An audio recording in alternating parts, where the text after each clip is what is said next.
Please hit the subscribe button and give this video a thumbs up before the video starts. As much as bold and beautiful Steffi hates that her brother's heart has been broken, there's definitely one upside. Fighting with Hope has given Finn's wife something to do other than obsess over the fact she recently killed her mother-in-law.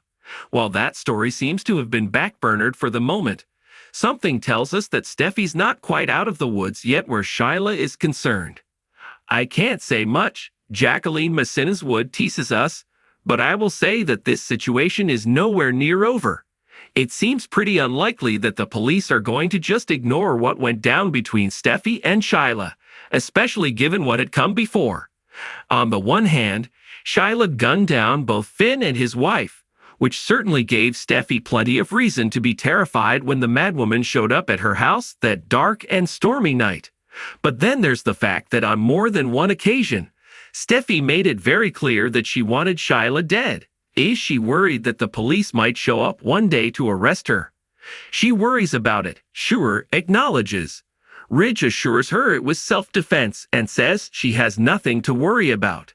But we all know how things actually happened, and the optics of how things happened are something entirely different.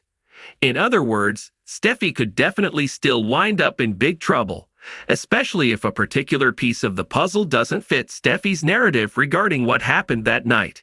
You'll recall that just before lunging, Shyla reached into her pocket. Part of what drove Steffi to plunge the knife into Shyla's chest was fear that history was about to repeat itself. Did Shyla intend to finish what she'd started in that alley by pulling out a gun and making sure this time Steffi was really most sincerely dead? Or was there something far less dangerous in her pocket, perhaps a photograph of Finn, or a gift for Kelly? Such a reveal might leave the police questioning everything about Steffi's version of what really happened. And while we, having served as silent witnesses, know she is telling the truth, an inability to prove as much could land the heroine behind bars.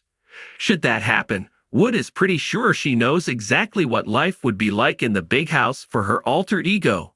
Steffi would be friends with everyone, she laughs. She'd be running that cell block like the boss she is.